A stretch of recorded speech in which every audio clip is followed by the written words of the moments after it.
Hello everyone, I'm Adam Papagan. Welcome to another episode of There's a Place, the ASMR talk show, the show that feels good to hear.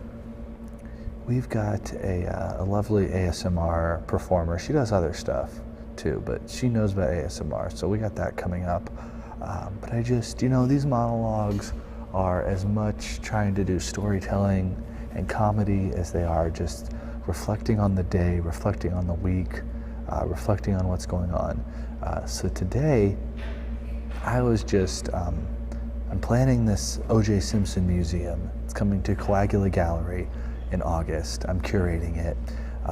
And I thought it would get some interest, but the media has just been going crazy about it. The radio, Channel 7 News, everybody. So I've been dealing with a lot of reporters.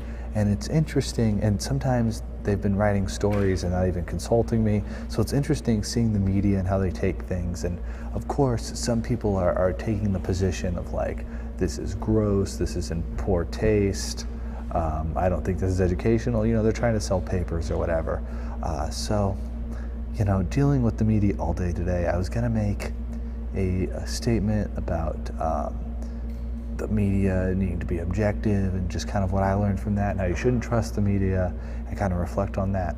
However, when I was coming into the studio today, I had a pair of jeans in the back of my car that I was planning on changing into all day. Never got the chance because I was busy with this other stuff. And coming here and just putting on a clean pair of jeans after the day of being around, my cares, my thoughts just melted away. It was so relaxing. There's nothing like a good pair of jeans. Folks, my guest tonight is a musician. She's a personality. She's a character. Please welcome Rap Girl. Hello. What's up, Rap Girl? How you doing? Hi, thank you so much for having me. Of course. So, Rap Girl, before the show, I was saying, just telling you, long day today, working the grind, and you were just like, tell me about it. So what was your long day? My long day was like waking up super early and drinking about 6 yerba mates to keep me going at work and having a cosmic brownie for breakfast and public transportation, working 2 jobs, So it's just... you're stacking hours. Is one thing after another. Absolutely. I have 2 bunny rabbits, so they keep me busy. They keep you busy? They do. They need a lot of love and pets.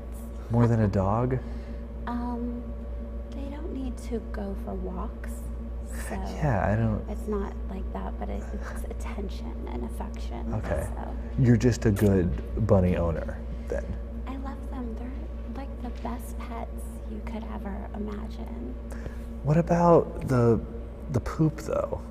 A dog you can train, a cat will just poop in a box. My bunnies are actually litter trained. You can do that? They actually really want to go in one place, so they were very easy to train. How do you train a bunny to do litter training? Basically it's like litter, like a regular litter box. Cat litter. For cat. And then hay over top, because they like to have a little something to munch on when they're using the restroom. I mean, who doesn't? Yeah, so they just kind of sit there and they eat their little hay and do their business. But they're vegetarian and their poop is like that big and it doesn't smell, so they're really great pets. But there's a lot of the poop. They're so. It's pretty manageable. It doesn't spread. It's kind of pellets, Yeah, it's easy to clean up. You can get over it. Tiny. Are bunnies affectionate pets? I think that you have to have a very specific kind of personality for a bunny to be affectionate with you. I think a lot of people get overexcited about how cute a bunny is and are kind of like, bunny. So you just kind of have to be gentle and then they kind of warm up to you. They're animals of prey, so they're a little skittish, but when you come at them with that like gentle energy, they vibe you. Do you think you have that kind of energy? Your bunny personality? I'm an animal person in general, yeah. You had a cat that like I lived did. longest than He any cat. did. I mean, he had a long, dignified life. He did. I met the Mew. cat actually. Yeah, Mew. he came to the Matthew Teardrop show that I also co-host, and we had his 19th birthday party there.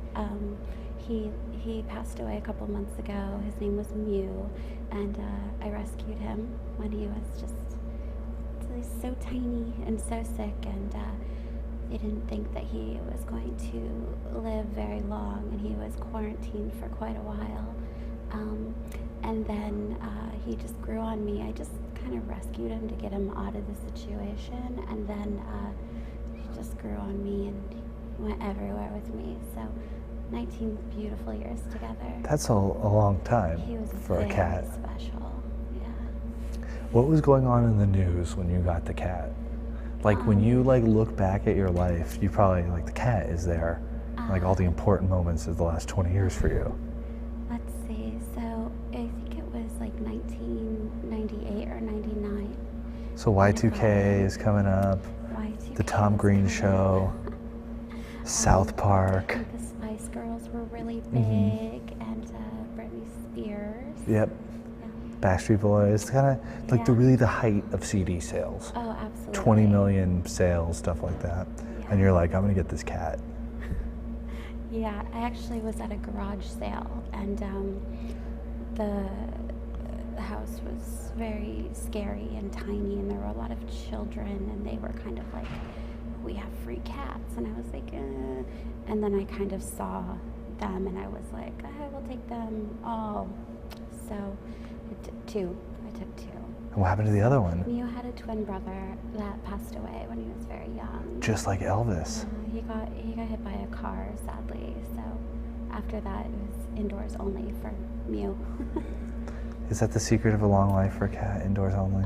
I think that, he wasn't extremely adventurous, so he didn't mind being an indoor-only cat. I think it depends on the personality, Sometimes cats need to adventure, but he didn't really need to stray too far from home. Yeah. Perhaps there's a lesson there. Yeah. Right. You lived all over with this cat, right? You said you lived in 3 cities with it? Yeah, I was born and raised in New York. And City lived or all over the state? place.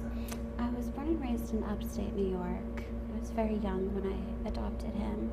And we lived in like Utica, Rome, Poughkeepsie, New York. We moved across the country to Portland, Oregon, lived there for a while, and then he flew there. That was fun, having a cat fly with you across the country. Did everyone talk to you about the cat? Well, we gave him sedatives that he didn't really want to take, so he kind of spit it out, and then it was like a thing, and then he was foaming at the mouth, and I was crying because I cry a lot, so I was like, my cat. And you have to pay for a regular price ticket for an animal when you bring them on the planes, so but they can only go in the understorage. They count as your carry-on, but you have to also pay for a ticket for them, so. But do you get an extra seat? No, you don't get an extra seat. So unfair, right? That's not Yeah, fair. It's not fair. That's not fair. Children get their own seat. That's my child. Mm-hmm. Yeah. Then he came to LA. He came to LA. We drove down the Pacific Coast Highway together with some friends in a van, and I had this enormous crate for him, and he refused to be in the crate. He was just meowing the whole time, and I opened up the crate and I said, you can sit on the seat, but don't go anywhere. If you stay on the seat, you won't have to ride in the crate. He came out, he sat on the seat the whole time. He had a little leash, he'd go for a walk, he'd do his business, and then come back in the van and sit on the seat the whole time. So he rode the whole way in the seat.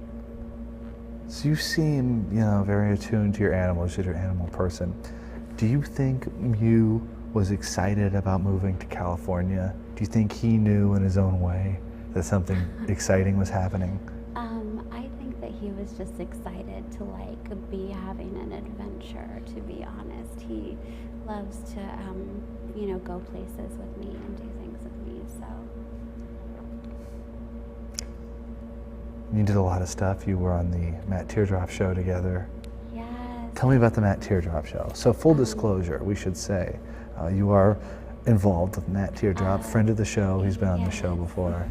My boyfriend Matthew has a TV show called The Matthew Teardrop Show, and we do some episodes together. I co-host, and he decided to throw a birthday party for my cat Mew when he turned 19, which was really fun. Mew came to the set and ate a whole can of cat food that we made into a birthday cake. Yeah, I remember. I was there. And Matt had a picture made for him. Someone, you know, drew a beautiful picture for him that he presented him with as a present. So that was really fun. That was the best birthday I think he's ever had. Do you like co-hosting a show with your boyfriend? Do you have any creative differences? It's always kind of a surprise because I never know who's going to be there or what we're going to do. So it's always a roller coaster. Whose idea was it for you to be on the show? I believe that it was Mouse's idea. Oh, okay. The person who also The producer, yeah, we know Mouse. together, yeah. Okay. So it wasn't like, you weren't trying to like steal His part of thunder. his thoughts. Like, How can you really steal that man's thunder? that's true. It's additive. He's always It's a collaboration. on the stage, right? Yeah. Yeah. Karen Centerfold's on that show. You've Sometimes, kind of a yeah. difficult relationship with her.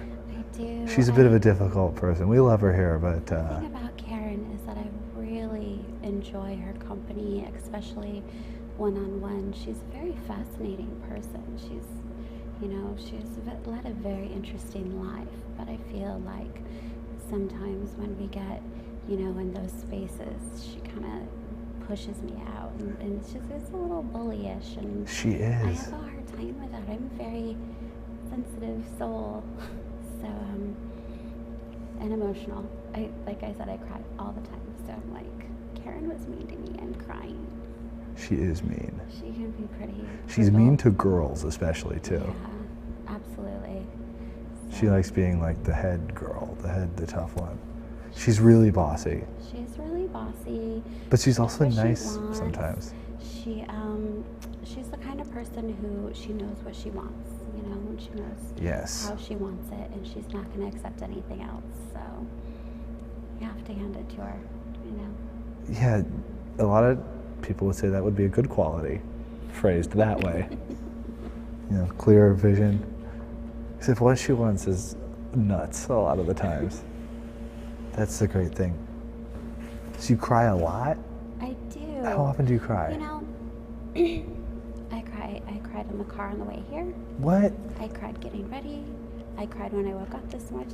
I'm a very emotional person. I think that it's, I experienced a lot of like really traumatic stuff in my early childhood that I didn't feel like I could express. And my dad would always say, you know, don't cry. So I was like, okay, I'm not allowed to cry. And then when I realized that like I'm totally allowed to cry, I'm just gonna feel how I want and cry. I think it's important to like be able to process and express your emotions so that you can work through them. And I think crying is a very therapeutic way of doing it. I cry in weird places though, like I'll cry on the bus, or I cry when I see a picture of a cute dog, or, you know, it's not always a sad thing. So how long do these crying things last? How long will you cry for? Usually long enough to get attention or what I want. No, usually like it's usually just a quick thing. It's not like a cry for everything bad that's ever happened to you thing, but I've done that too. So Is it like a boo-hoo-hoo anything? Like you turn red, or your eyes just start watering? It's just like water streaming down your face, kind of thing. So any kind of emotion, something that kind of touches you, will start the waterworks. Yeah, it depends. I mean, if you want to ugly cry, sometimes you can get there if it's a really like upsetting thing. Oh yeah, ugly crying. So, no stranger to ugly crying. Every time you cry, though, is it like? Because if you cry a lot, you must like be used to it. Like, oh, this will pass or whatever. Whereas every time, is it like a fresh, like feeling of emotion? Every time, on the way here, it was like, if you cry, your eyelashes are gonna come off, and you don't want that. So like, calm down. Calm down. But then sometimes it's like, well, I'm just like crying in my pillow, so it's okay, or just depends. Depends on the situation. What was the worst situation, or no, sorry, the best situation you ever cried in? One time my friend who walks dogs called me in my office and told me to come downstairs, and she had like 8 Pomeranians, my favorite kind of dog ever. And I came downstairs and there just all these beautiful little Pomeranians kissing me, and I cried. That was the best cry. It was so beautiful. Have you cried? No. No. No. When was the last time? I had a friend die a couple years ago. I cried that.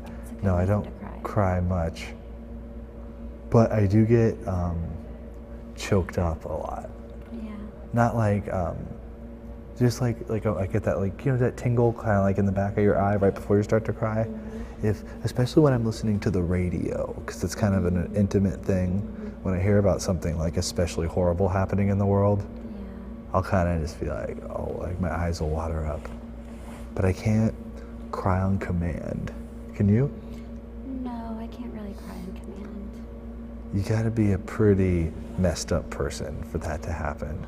Or a really good actress. Or in tune to something. Yeah. Elizabeth Taylor could apparently cry on command. That's amazing. Yeah, she was pretty great. I love that we don't get to wear shoes on the show. Well, there was originally a no shoes on the green screen policy. Well, that's exactly how like the first time we did like foot porn started, right? They were like, you have to take your shoes off, and then next thing you know, you're making $20 at the speech, right? That sounds like a really specific example that you were using. Has that happened to you? It has. There was this one really great time. I was like on Venice Beach with my friend. We were walking her chihuahuas, and this guy rides up on a huffy, and he's like, I'm a scientist, and starts pulling out like business cards and showing us pictures of his wife and his daughter. They kind of looked the same age, and then was like saying that he was studying feet, and like he would pay me $20 to take some pictures, and I was like, $20? Sounds great. So, but then it kind of got weird when he like handed me baby oil. And he was like, put this on your feet. And I was like, okay, whatever. Think he still has those pictures? I actually looked at the business card that he gave me and went to the website, and it was totally like foot porn. Of course. Yeah. $20. Yeah. Everyone has a price. I was kind of homeless at the time too, so I was like, $20. $20. Yeah, the foot thing is weird because like feet aren't dirty, everybody has them. So I feel like that's a fetish that kind of is accepted in mainstream society. It's pretty harmless. Yeah. Sense, yeah. Is it harmless though? You didn't feel grossed out doing that? I didn't feel grossed out. I think that any time that you are exploited in that sense, you're not actually exploited if you're empowered by it, and there's a sense of empowerment sometimes that comes from like letting this guy get off for $20? It's not even like sexual. It's just having the power of like knowing that you have something that someone wants, or that, you know, it's just a power thing. I think that it's a part of women's sexuality that isn't talked about so much either. Yeah. What if you wanted a picture of your neck? Too creepy? I don't know. Lower back? That would be a hard no, because I have a really bad tramp stamp that I'm like very protective of. Like, if you want to see that, you have to. Can I say that? I can't say the F word. You can say whatever you want. If you want to see that, you have to fuck me, pretty much, because I'm not showing that to anybody. Mm-hmm.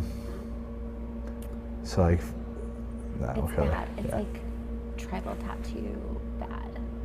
It's like first tattoo bad. So what was your first tattoo? My first tattoo. I was not old enough to get a tattoo either, so I probably shouldn't have done. I should have waited. Why that as the first tattoo? Tell me the story. Where'd you get it? Well, my best friend at the time, who was older than me, and she knew this guy who did tattoos out of a shop. He was friends with her mom, and so he was going to give us some tattoos, and she drew it for me, and she had been my best friend for years and years, so it was when Peer I drew pressure? hers. Well, I'm also very adventurous and kind of not like kind of don't really think about the next 5 years or 5 minutes, so Seems like a good idea at the time. yeah. We're talking about it now. Well, I mean, it's not that it's a bad idea, it's just like not the coolest thing to admit that you have a tribal tramp stamp. Well, you know, be empowered by it. Yeah, hopefully it'll come back around in a couple of years and everyone will be like, wow, that's tight. You never know. Yeah. The guy knew you were underage. Probably. They must do a lot of underage tattoos. I'm not really sure. I mean, I know that like he was my best friend at the time lived in this like 1960s trailer in the middle of upstate New York. There was like a crazy junkyard behind like this fence, and her mother grew weed like right behind like one of the little, like, you know, you can move one of the little fence pieces. And her mom would just give us weed and smoke us out. So mom definitely didn't have a problem with like taking us to get tattoos, you know, that kind of thing. She's cool, mom. Yeah. She actually kind of looked like Iggy Pop, but she could like take her teeth out. I can 100% imagine the type of lady you're Just talking imagine about. Iggy Pop as like your best friend's mom. Iggy Pop grew up in a trailer. Maybe she was Iggy Pop. That would make so much sense. Hey, your best friend growing up, Cynthia Pop, Iggy's daughter. She swore like a sailor too. She was the kind of person who would like swear until there was no more breath in her lungs. She would just swear and swear until there was nothing left there. Are you still in touch with these people? I'm not, unfortunately. Not on Facebook? I was. They're not? This is the thing is that I have a secret Facebook, like where like your family and your like friends from high school are allowed to like be your friend. All my stuff got hacked recently, so my Facebook, my Instagram, my PayPal, my iTunes, like I got severely hacked. Who hacked you? I think it's the Russians. I think that the Russians hacked Britney Spears and they hacked me, so. What are you basing this on? Has Mr. Trump told you something? So, it started with my Instagram, and I got a notification that, you know, people had liked my Instagram, and when I went to go look at it, it was just gone. And I went through some tagged photos and found they had changed my name, my username, my password, my email associated with it, and the phone number associated with it. So I had nothing to get into the account. And I tried to send myself an email to reset the password, and it would say, your password is sent to your email, and then it would just say like the first letter was like a J, it was like star, star, star, star, star, at star, star, star, star. And then it was like .ru, which is like... Yeah, the right-hand hackers. So... Why you? I don't know. I think it's because I'm pretty and they're jealous. I'm not really sure. I haven't been able to ask them. I did write them a message, but they never wrote me back. And it was kind of like, give me back my fucking Instagram, asshole, fuck you, like kind of thing. But I don't know why they wouldn't respond to that. It seems like you're reasonable. It's a very reasonable reaction to have. How did it feel losing these social media accounts that you spent years building? Well, needless to say, I cried a lot. But like, honestly, like, I mean, when you really think about it, tours, cities I've lived in, friendships, relationships, my cat that just passed away, my dog that passed away that I was very close with, just all of that stuff just gone. Really, like, when I would think about it, it would really hit me hard and bum me out. So it's, how do you start over again, you know? Well, on the other side of it, if it weren't for the technology, you wouldn't have had any of those pictures. Or the first, anyway, you would only have had your memories. Also, I'm like a total digital hoarder, so I'm sure that I have them on like 3 hard drives somewhere. Yeah, but you don't even know. And I don't know, I haven't checked. Yeah. I'm a busy girl. Yeah, right, yeah. Eating the cosmic brownies for breakfast. I had a cosmic brownie for breakfast. Yeah. I mean, got a lot going on. Cosmic. Keeping it cosmic. What did you have for breakfast? Nothing, coffee. And I ate Chipotle at like 4:30, so that was about it. That's hot. Yeah, it's hot? That's hot. That's yeah. what Paris Hilton would say. I love her. You like her? I love her.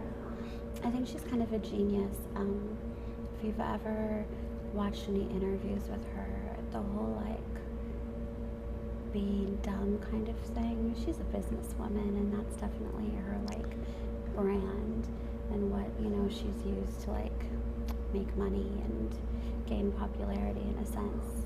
Well, I think she used the hotel chain founded by her grandfather to That's get money. true as well. But And she's a DJ. See, she's a DJ? She's a DJ. She DJs in Ibiza for like $1 million a night. And all she does is like press buttons to things that are not plugged in, and she's like, how old is she who doesn't want that job these days? She's got to be 35? Oh, I don't know. When you're talking about like she's great or whatever, you're talking about the Paris Hilton of 10 years ago, of The Simple Life, of the book by Tinkerbell. I'm a huge fan of The Simple Life. I definitely just bought the 2nd and 3rd season on iTunes. 3 seasons of that show. Yeah, well, there's more that I've just never seen. It's more than 3? The 2 and 3 are the ones that are the best, because it's when she and Nicole were like BFFs and getting into trouble and stuff. So. Because now they hate each other. Maybe they made up. I'm really not sure. I haven't really kept up too much. But she did also another reality TV show. I think it was called like The World According to Paris or whatever. It was really good. Do you remember her song? We Are Stars. Stars Are Blind. Stars Are Blind. Yeah. Yeah, Stars Are Blind. That is like my karaoke jam. They have that at karaoke? One of many karaoke jams. What do you do at karaoke? Well, what I really like to do at karaoke is get up on the mic and be like, I've never done this before, so and then people are like, oh, it's your first time. But then also they're like, wow, that's your first time? And I'm like, yeah, buy me a drink. But I really love to do Summer of '69, right? Bryan Adams. Got my first real 6-string. I got my first real 6-string. I love to do some Spice Girls. I've once did Spice Girls by myself, and then reminded the audience that it took 5 girls to sing that song, but it only took 1 to sing on that stage. And I love,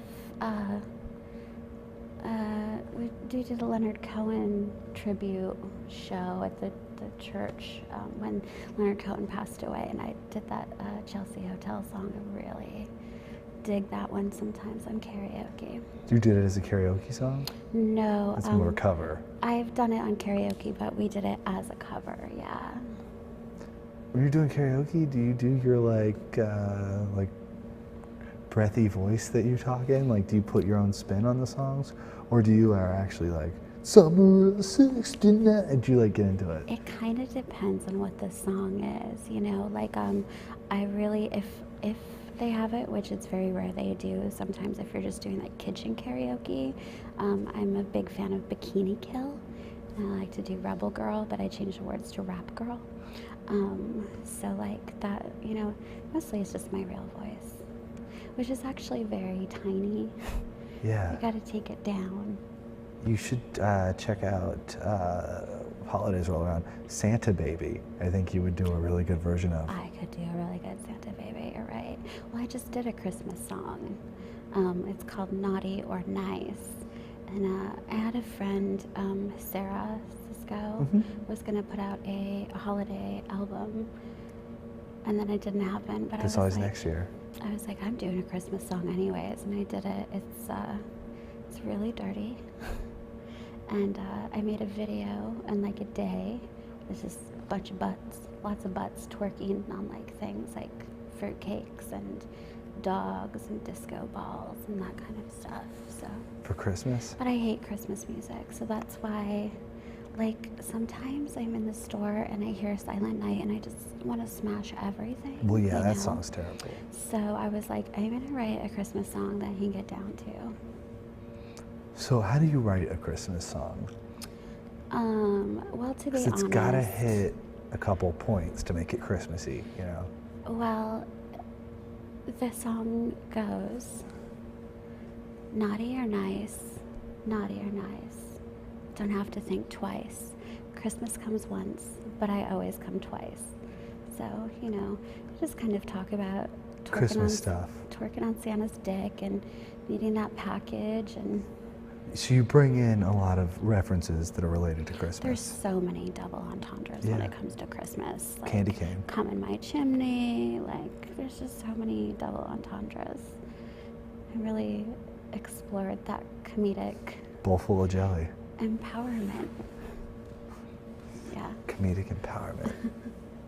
Well, let's talk about Rap Girl. I'm always, when somebody comes on the show and they have like a moniker or like a stage name or whatever, I'm always interested in that. And Rap Girl is a pretty good one. I'm surprised it wasn't taken. I'm surprised it wasn't taken too.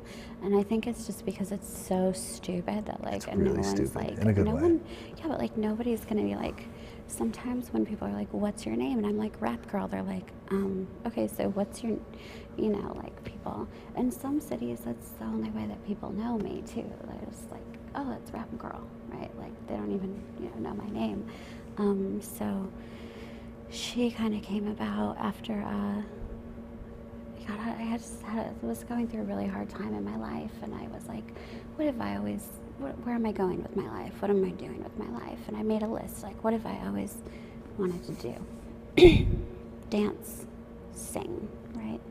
So those were on my list, and at my birthday party, there was this performer who rapped, and his name was Boy Funk, and little did I know he was going to become my very best friend.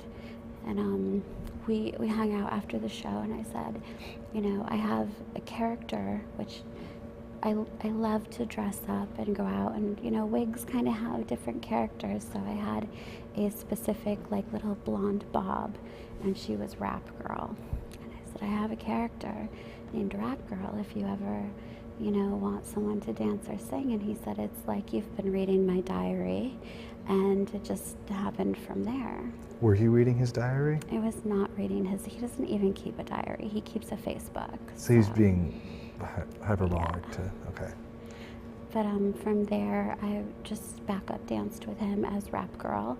And then we did a song together. Then I did my own song. And then I started, you know, writing more and doing stuff on my own. So.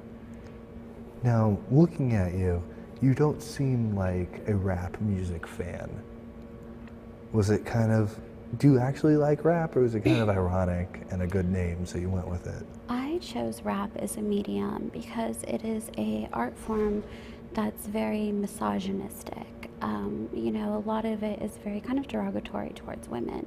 And at the time when I started doing this, there weren't really role models out there. Like Nicki Minaj wasn't really like, you know, I mean, you know, there's always like the greats and stuff or whatever, but there wasn't really anyone that was like kind of coming out and doing that sort of thing at the time. And I thought, you know, like this really needs to exist. And for me, it was more about empowering people. And I think that ultimately, like, if you're not hurting yourself and you're not hurting anybody else, like, who gives a fuck? I'm so It's sorry. tight. I'm so sorry. That was not an ASMR. No, the explosion. Are you okay? Yeah, I'm fine. Are you I'm sorry. allergic to me? No, I don't think so. It's the dust. I don't know. I was trying to cover it. I'm sorry. Bless. I don't ever know if I'm like supposed to say bless you or like. In this society where in my people... house we say shut up, but then I'm like, oh, I don't really, you know, people aren't think I'm rude. So. Bless you, people get weirded out about it because they're like anti-religious. Yeah. Gesundheit is funny. It's old school. I don't really, that's like the only thing I can really ever think to say, because I'm like, well, bless you, but then like, shut up, like that's kind of more of a... Salud. Oh, that's a good one. I think that's what they say in Like other if you parts say of the like, world. excuse you, that's kind of rude, you know, like, what are you supposed to say? I think it's on the say? person who sneezes to say, excuse me. Also, I wasn't trying to sneeze during your story. Just so you know that, Oh, I wasn't okay. trying to get attention or anything. It's okay. Okay. Cool. So you're rapping to empower women. Yeah. Is rapping easy?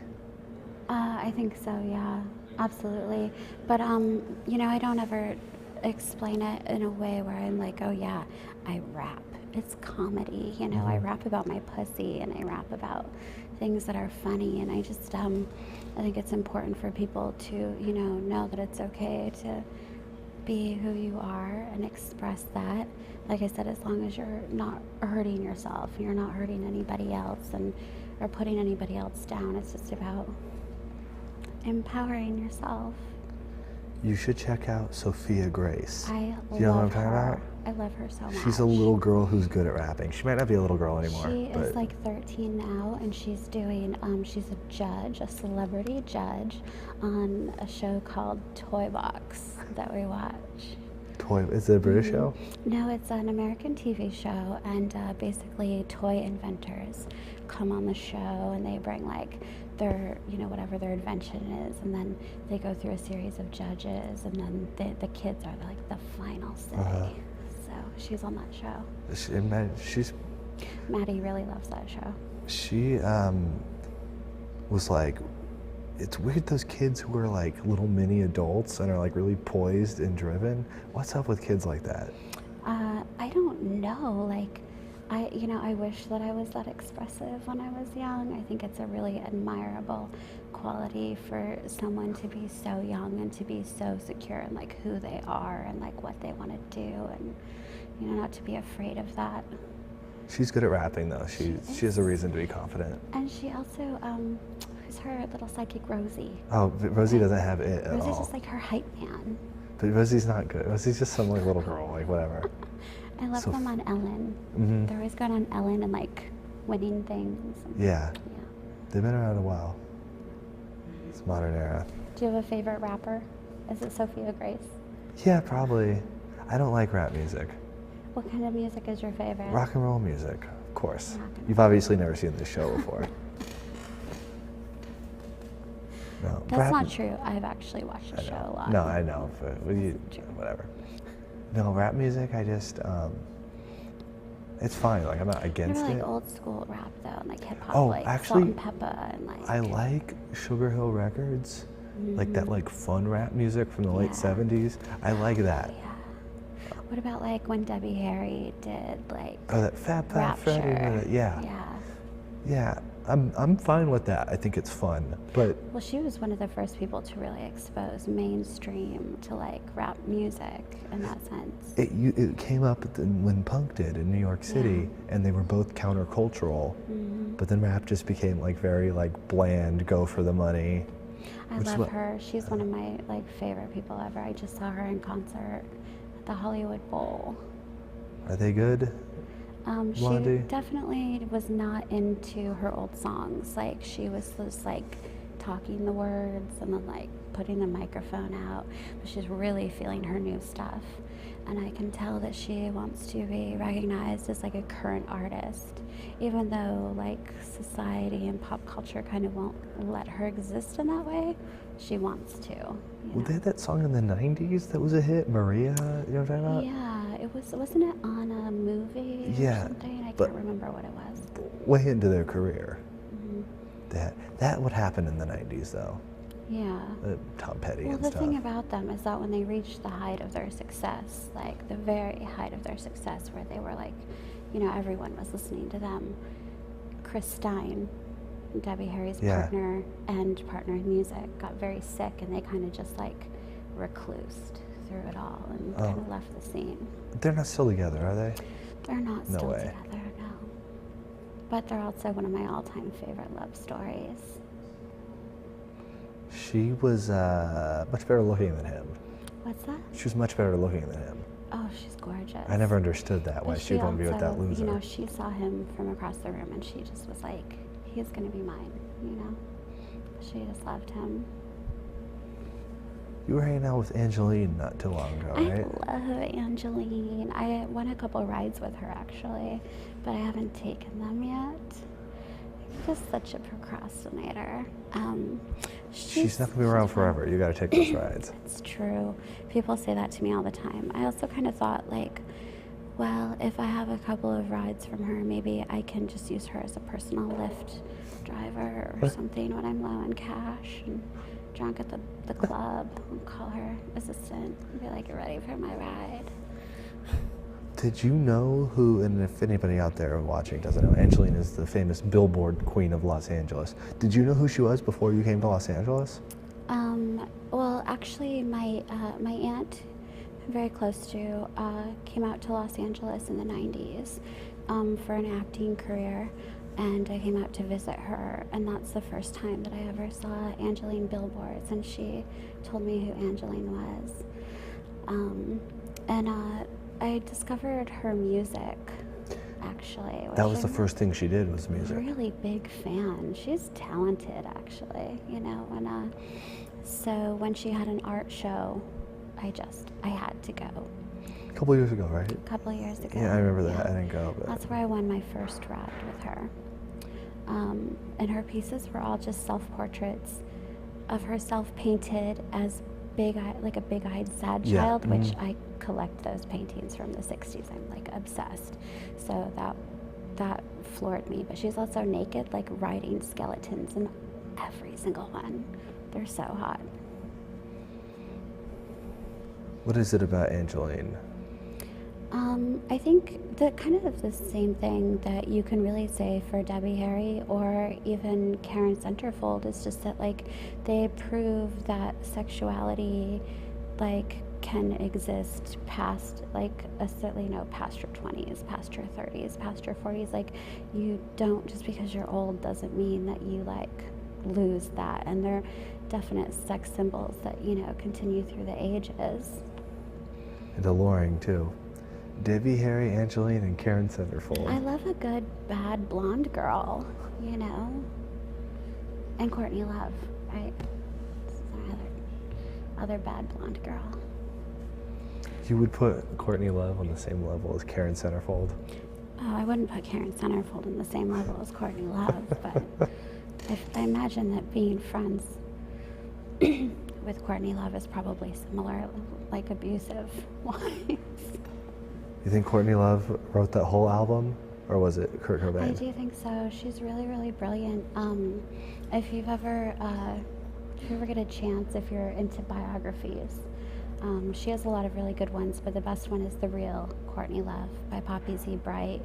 It really chronicles her whole life, and She's always really talented and a brilliant person, very, very intelligent, and I think that with a lot of people who are like that, it's difficult to exist and painful, and people turn to substance abuse, and when you are a tortured artist.